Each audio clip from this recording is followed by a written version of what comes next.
Bonjour à tous et bienvenue sur ma chaîne. Je suis ravie de vous retrouver aujourd'hui avec une nouvelle vidéo.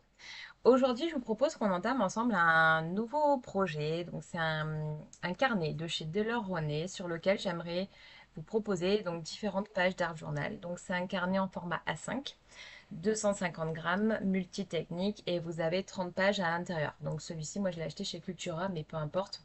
Après, vous utilisez encore une fois ce que vous avez à domicile. C'est juste voilà pour vous montrer qu'on peut aussi utiliser des petits carnets. Et donc là, c'est pour vous partager régulièrement des pages d'art journal à l'intérieur. Je pense que d'ailleurs, j'utiliserai qu'une face à voir. Je ne sais pas encore. Pour l'instant, j'ai déjà fait 2 pages à voir par la suite. Je vous en ai déjà présenté un donc, dans une précédente vidéo. Il faudrait d'ailleurs que je le finisse. Mais là, voilà, c'est un projet que j'aimerais entamer avec vous. Pour aujourd'hui, j'avais envie, dans mon idée, d'utiliser euh, mon pochoir de 2 manières différentes, c'est-à-dire le format pochoir comme vous le voyez là, et du coup, du fait que j'utilise ici des encres en spray, de le basculer sur mon côté droit pour pouvoir l'utiliser sous forme de masque. Voilà, donc c'est aussi un autre moyen d'utiliser vos pochoirs et je trouve ça hyper intéressant le rendu. Je voulais pas créer un effet miroir, mais plutôt un effet inversé. Je ne saurais pas trop si vous avez le terme, vous le mettrez en commentaire. Mais voilà, un effet en négatif. Voilà, c'est ça. Un effet en négatif. Donc ici, j'ai utilisé un pochoir de chez Action. Vous savez que je suis une grande fanat de pochoirs. J'en ai un petit nombre. Et, euh, et c'est vrai que ceux d'Action sont pas trop mal. Donc voilà, donc c'est un pochoir avec des roses, mais je pense que vous les avez déjà vu passer dans plein de vidéos. Et j'aime bien son format qui est assez grand. Donc ici, j'utilise 3 encres en spray de différentes marques. Donc j'ai utilisé en premier une Distress Oxide Spray, la Salvage Patina. Ensuite, j'ai utilisé une encre donc de chez Stamperia, l'Aquacolor, c'est la couleur bleu-vert, je l'aime beaucoup. Le seul souci, c'est que mon spray est complètement bouché, donc je suis venue directement l'appliquer au pinceau, comme vous pourrez le voir un petit peu en avant, enfin en arrière du coup de la vidéo. Et enfin, pour l'effet un petit peu vintage. C'est un spray de chez Lindisgang et c'est le Moon Shadow Mist. Donc ça fait une sorte de brun avec des reflets bleutés à l'intérieur et pailletés. Je pense qu'il y a du mica à l'intérieur. Et c'est hyper intéressant quand, suivant comment vous mettez votre page, vous voyez vraiment les petits reflets, les petites paillettes. Là, c'est vraiment très très joli. Donc voilà, c'est les 3 teintes que j'ai utilisées donc, pour les sprays. Donc je pulvérise sur mon pochoir et j'utilise donc l'excédent de peinture de mon pochoir pour le faire sous forme de masque donc sur mon côté droit. Ensuite, je viens donc avec un autre pochoir. Donc cette fois-ci, c'est un pochoir de All Create. C'est le 38. Et donc j'utilise des encres Distress avec. Donc j'utilise la Spegel Egg si je vous dis pas de bêtises. Et, et, et, et la vintage photo. Donc la Spiegel Egg, c'est en oxyde. Et la vintage photo, c'est en ink. Mais encore une fois, vous utilisez ce que vous voulez. D'ailleurs, mon pad de vintage photo est très vieux. Alors, il marche encore, mais le pad d'encre bouge. Enfin, c'était un petit peu galère pour l'utiliser. Mais bon, on s'en fiche. Voilà, donc je viens avec mon encre donc au travers de mon pochoir avec une petite brosse à maquillage et je viens récupérer donc ce qu'il y a sur mon pochoir de l'autre côté. Et donc, vu que là, c'est sous forme donc, de pâte d'encre, je mets un petit peu d'eau pour pouvoir récupérer et faire ces effets un petit peu donc marron et flouté sur mon côté droit. Voilà, j'essaye de trouver une harmonie des 2 côtés de ma page. Là, je viens rajouter donc quelques petites gouttes, donc toujours avec mon encre Distress Oxide, donc la Salvage Patina, et je viens sécher donc avec mon Heat Gun. Voilà. Euh, Là, je viens avec mon petit tampon chouchou, hein, mon petit tampon texte et ma Versafine, donc claire, la couleur nocturne, donc c'est l'encre noire.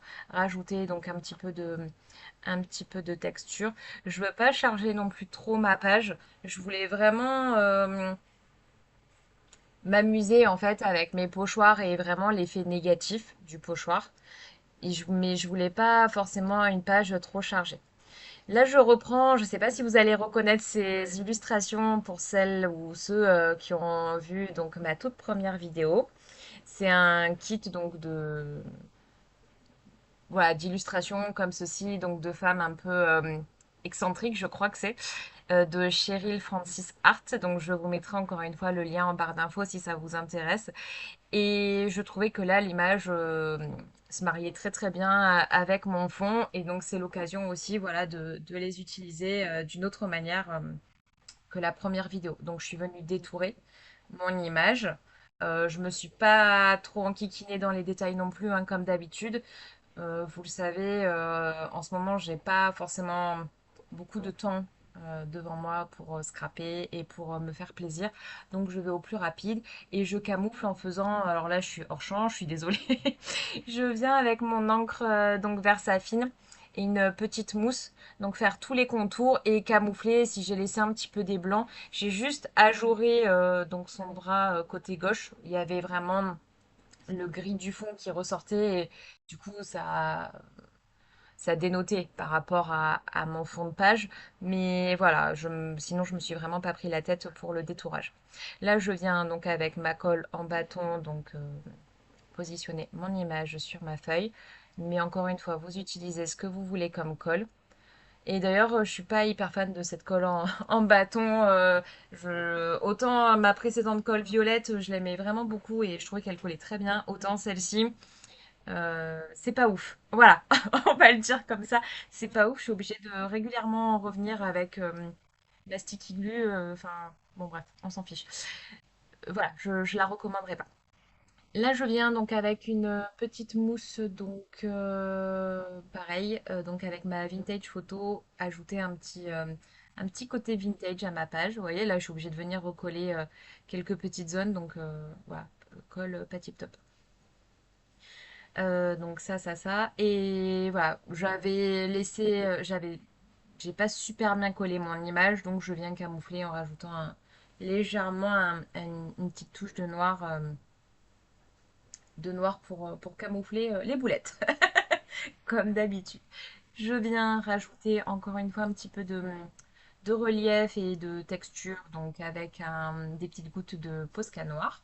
Donc je n'hésite pas à faire des gouttes un petit peu plus grosses pour ajouter vraiment le petit côté grunge, vu que ces illustrations-là, là, de Cheryl Francis Art, ce sont des filles ouais, grunge, excentriques, etc. Elles sont un peu sur des fonds décalés, avec pas mal de taches, de gouttes, etc. Je voulais quand même garder cet esprit-là, donc avec des taches, voilà, conserver légèrement cet esprit un petit peu grunge. Je viens avec mon petit Posca blanc cette fois-ci, donc un des plus fins et mon stylo gel, euh, l'Uniball blanc. Donc rajouter quelques petites touches donc de lumière sur mon illustration parce que je trouve qu'il lui manque quelques petites touches de lumière. Je n'hésite pas à refaire quelques petits points donc sur son petit haut. Il y a des petites zones de lumière, mais très très légères, donc je n'hésite pas à venir les accentuer au niveau des lunettes. Voilà, quelques petites touches dans les cheveux, sur son chapeau. Et je viens aussi rajouter donc quelques petites touches également donc sur mes fleurs, donc sur le côté gauche. Voilà, histoire encore une fois d'apporter un petit peu de contraste. Là, je viens avec un Posca légèrement plus grand, plus gros, enfin vous aurez compris. Et je viens, comme d'habitude, faire des petits points, des petites touches de lumière. Mes Posca commencent à fatiguer, j'ai du mal à faire des plus grosses gouttes. Voilà, Là, je vais venir donc rajouter encore un petit peu de contraste donc avec un autre tampon donc de All and Create. J'aime bien en fait ce tampon parce que donc c'est le 233, mais je vous remettrai de toute manière dans la vidéo comme à chaque fois le nom exact du tampon. Et donc vous avez une très jolie fleur et en fait j'aime beaucoup que ça soit en haut ou en bas du tampon. Vous avez des petits quadrillages. Et je trouve que ça, c'est facile à intégrer dans votre page pour apporter un petit peu de texture et de contraste. Voilà. Au final, avec un seul tampon, vous pouvez vraiment vous faire plaisir et apporter pas mal de petites touches. Là, je viens donc encore une fois avec un petit sentiment. Donc, c'est toujours sur Etsy hein, que j'ai trouvé ça. Je vous en ai déjà parlé, je crois. Voilà, donc un peu effet d'IMO. Si j'y pense, je vous mettrai également le lien vers la boutique Etsy. Euh, voilà. Et donc là, c'est Find Joy in the Ordinary. Et voilà, j'aimais beaucoup le sentiment. Voilà, donc là, je vous montre d'un petit peu plus près. Alors, je ne sais pas si vous verrez l'effet légèrement nacré en fait du spray, enfin les ouais, pailleté du spray Lindy's, mais vraiment c'est très très joli. Je vous montre une autre page que j'ai réalisée. C'est une page super simple avec un fond à l'aquarelle. Si ça vous intéresse, dites-moi. Je vous posterai également la vidéo. Voilà, et bien écoutez, j'espère que cette vidéo vous a plu. Je vous souhaite une très belle journée et puis je vous dis à très vite pour de futures vidéos. Bye bye!